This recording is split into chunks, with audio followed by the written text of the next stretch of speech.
Kalyandurg MLA Amilineni Surendra Babu కార్యాలయంలో నారా చంద్రబాబు నాయుడు జన్మదిన వేడుకలు అంగరంగ వైభవంగా జరిగాయి. ఈ కార్యక్రమానికి టీడీపీ నాయకులు పెద్ద ఎత్తున హాజరయ్యారు. జనగణ మంగళ గాయకుడా ఘనమగు చరితల నాయకుడా పలుతరములు మము పరిపాలించర స్వామికుడా నవయుగ మేధో సైనికుడా సమయము తెలియని సేవకుడా యువన వ్యాంధ్రకు ప్రగతిని చూపర సాధకుడా వైతాళికుడా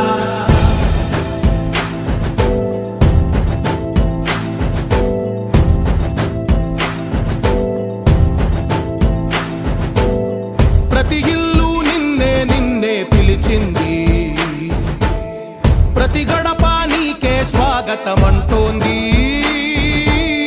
ప్రతి మనసు నువ్వే గెలవాలంటోంది పెద్ద కొడుకు ఎవడొస్తడ రండి రైగ మేం అస్సలు తగ్గం మీ రౌడి జానికి మో పౌరుషానికి మొదలైనద యుద్ధం గెలిపెవడద చూద్దాం ఓహో దుమ్ దుమ్ దుమ్ దుమ్ దుమ్ దుమ్ దుమ్ దుమ్ దుమ్ తాం దుంకాడుతాం దుమ్ములేస్తుంటే పసుపు చెండెగరేస్తాం దుమ్ దుమ్ దుమ్ దుమ్ తాం దుంకాడుతాం జనగర్జనతో చంద్రన్న గెలుపును చూస్తాం. ఈరోజు మా నాయకుడు మన ముఖ్యమంత్రి నారా చంద్రబాబు నాయుడు గారి 75వ జన్మదిన సందర్భంగా ఈరోజు ఈ కార్యక్రమాలన్నీ కూడా చేస్తున్నాం. మేమందరూ కూడా ఆయన 75 ఏళ్ళు పూర్తి చేసుకున్న ఒక యువకుడిలాగా మనమన్నా ఏదో ఒక గంటలో అలసిపోయే పరిస్థితిలో మనం ఉన్నాం. కానీ ఆయన ఇంకా కష్టపడుతూ మన రాష్ట్రాన్ని అభివృద్ధి వైపు నడిపించాలనే సంకల్పంతో మన ప్రజల ఆకాంక్షని నెరవేర్చాలనే తపనతో అంత కష్టపడుతూ ఈరోజు మన రాష్ట్రాన్ని ముందుకు తీసుకెళ్తున్నారు. ఇంకా కూడా మనం ఇంకా చాలా వెనుకబడితనంలో ఉన్నాం. మన రాష్ట్రం పూర్తిగా అప్పుల్లో ఉంది. అప్పుల నుంచి బయటపడాలి అనే దాని మీదనే ఆయన కష్టపడుతున్నారు. మొన్న మీరు చూశారో లేదు 35,000 కోట్లు ఉద్యోగస్తులకు రావాల్సిన డబ్బును కూడా గత ప్రభుత్వం జగన్ రెడ్డి ప్రభుత్వం ఏదైతే పెండింగ్లో పెట్టి ఉద్యోగస్తులందరినీ నానా ఇబ్బందులు పెట్టి పోయిందో దానికి సంబంధించి 8,500 కోట్లు గడిచిన 8 నెలల లోపల వాళ్ళకి ఇవ్వడం జరిగింది. ఇంకా 20,000 కోట్ల దాకా ఇవ్వాల్సిన బాకీలు కూడా ఉన్నాయి. అవి కూడా ఈ సంవత్సరంలో ఇంకొంత, వచ్చే సంవత్సరంలో కొంత, వాళ్ళన్నీ కూడా వాళ్ళ ఉద్యోగస్తులు ఏదైతే వాళ్ళు పిఎఫ్ సంబంధించి దాచిపెట్టుకున్నారో ఆ డబ్బునంతా కూడా వాళ్ళకి తెలియకనే ఆ డబ్బంతా కూడా మన మోసకారి మాజీ ముఖ్యమంత్రి జగన్ రెడ్డి అవన్నీ కూడా వాడుకోవడం, వాళ్ళందరినీ కూడా రోడ్లలో పడేసిన పరిస్థితి తీసుకొచ్చారు. అలాగా ఒకటి కాదు, వందల వ్యవస్థలన్నీ కూడా నాశనం చేశారు. కేంద్రం నుంచి వచ్చే ప్రతి ఒక్క స్కీమ్ను కూడా వాళ్ళు మన రాష్ట్రానికి ఇవ్వాల్సిన వాటా కట్టలేక అన్నీ కూడా ఎక్కడికక్కడ ఆగిపోయినాయి, ఎక్కడికక్కడ నిలబడిపోయినాయి. అలాంటి పరిస్థితుల్లో మనం పెండింగ్ ఉన్న అన్నీ కూడా డబ్బులన్నీ కట్టుకుంటూ అన్నీ ఒక స్ట్రీమ్ లైన్ తీసుకొచ్చి కేంద్రం సంబంధించిన ఏదైతే మన కేంద్రం ఇస్తుందో ఆ నిధులన్నీ ఉపయోగించుకోవాలనే ఉద్దేశంతో ఈరోజు అన్నీ ఒకటి స్ట్రీమ్ లైన్ చేస్తూ వస్తున్నారు. ఏదైతే మనం సూపర్ 6 పథకాల్లో హామీలు ఇచ్చామో దాంట్లో కూడా ఇప్పుడు ఒక 2 నెరవేర్చారు. రాబోయే ఈ ఆర్థిక సంవత్సరంలో కూడా మొన్ననే చెప్పారు, పిల్లలందరికీ ఎవరైతే పిల్లలకి తల్లికి వందనం దాని స్కీమ్ ఏదైతే ఉందో ఆ స్కీమ్ సంబంధించిన డబ్బులు కూడా జూన్లో వేస్తామని చెప్పడం జరిగింది. దాంతోపాటు ఇంకా ఏదైతే హామీలు ఇచ్చారో మొన్ననే ఇంటింటికి కుళాయి అన్నాం, ఖచ్చితంగా ఆ స్కీమ్ కూడా రాబోతుంది. కొంత సమయం మనం కూడా ఇవ్వాలి. సమయం అంటే ప్రజలు కూడా ఓర్పుతో ఉన్నారు. ఖచ్చితంగా సమయం ఇద్దాం.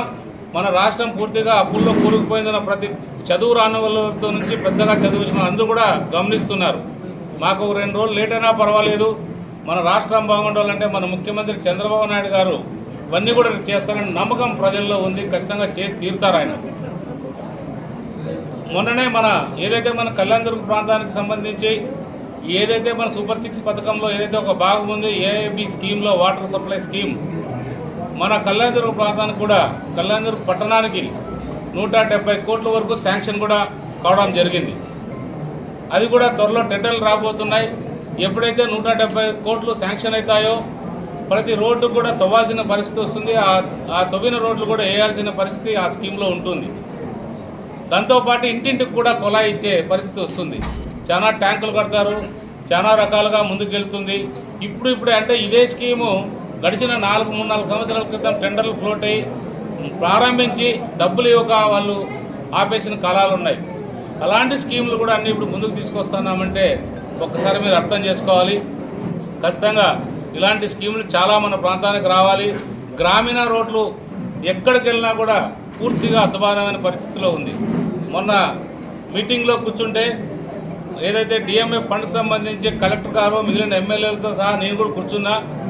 అక్కడ ఒక ఎమ్మెల్యేలు కళ్యాణదుర్గం పూర్తిగా వెనుకబాటు ఉంది, వాళ్ళు కొంత ఇవ్వండి అనే అభిప్రాయం కొంతమంది వచ్చినా, కొంతమంది డిఎంఎఫ్ అంటే మైనింగ్ ఫండ్స్ కాబట్టి మా ప్రాంతానికి కూడా ఎక్కువ ఇవ్వండి అని వాళ్ళు అడిగినా, కానీ వాళ్ళు కూడా సానుకూలంగా స్పందించి మన కళ్యాణదుర్గం ప్రాంతం అంటే 3 కోట్లు 4 కోట్లు 5 కోట్లకు మనం ఈరోజు ఈ పరిస్థితికి వచ్చామంటే దీనికి ముఖ్యంగా దీనికి కారకుడు జగన్ రెడ్డి. ఇలాంటి ఫండ్స్ను కూడా మనం సద్వినియోగం చేసుకోవాలి.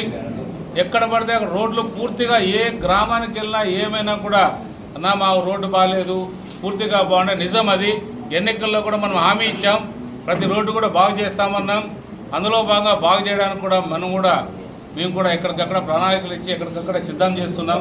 కాకపోతే నిధులు 1/1 రాబోతున్నాయి. మీకు ఒక విషయం చెప్పాలి, రాష్ట్రంలో ఏ కాన్స్టిట్యున్సీ ఏ జిల్లాకు కూడా రానన్ని పిఎంజిఎస్వై వర్క్లు మన కాన్స్టిట్యున్సీకి శాంక్షన్ అయినాయి. అంటే రాష్ట్రం అంతా కూడా మన జిల్లా అంతా 60 రోడ్లకు శాంక్షన్ అయితే ఒక కళ్యాణదుర్గం మా ప్రాంతానికి మాత్రమే 27 రోడ్లు పిఎంజిఎస్వై దాని కింద శాంక్షన్ అయినాయంటే దానికి ఇంజనీర్ల కృషి కూడా ఉంది, మనందరి కృషి కూడా ఉంది. ఈరోజు ఆ శాంక్షన్ కావడానికి చాలా వరకు కూడా జరిగాయి. ఇంకా భైరవాని తిప్పుకు సంబంధించి ప్రతిసారి చెప్తూనే ఉన్నాం దాన్ని కంప్లీట్ చేస్తామని.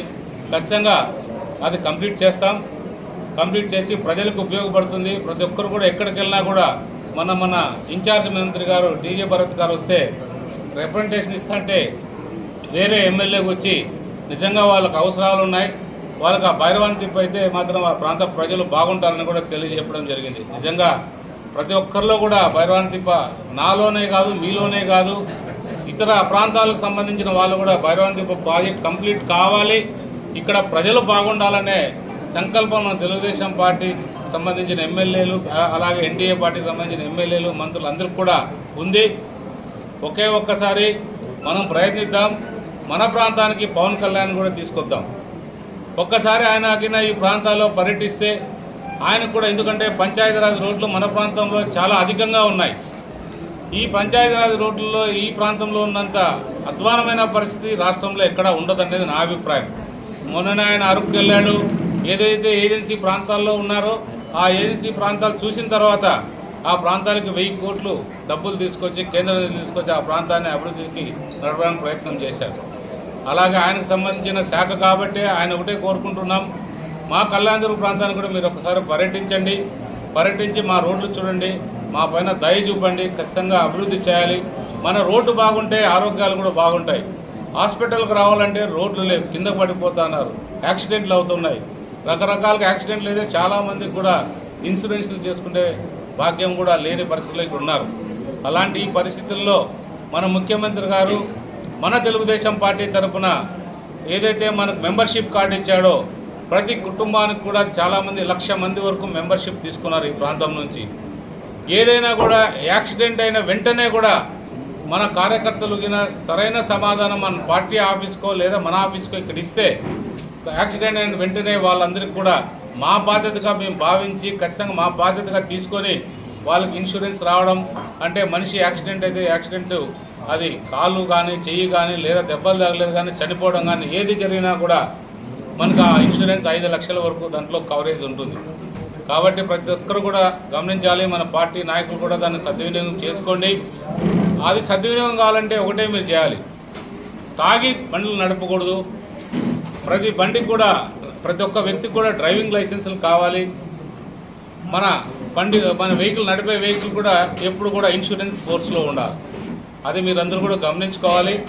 ఎందుకంటే పడిన వెంటనే మనం ఆశించకూడదు, పడే ముందు ఏం జరుగుతుంది అనే దాని మీద కూడా మనం ఒక్కసారి మీ జీవితాన్ని కూడా ఆ విధంగా మలుచుకోగలిగితే మన కళ్యాణదుర్గ ప్రాంత జీవితాల్లో వెలుగు రాబోతుంది.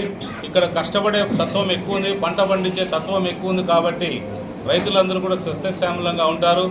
నేను నిజంగా మా నాయకుల మధ్యలో ఉండడం కూడా నేను అదృష్టంగా భావిస్తున్నా.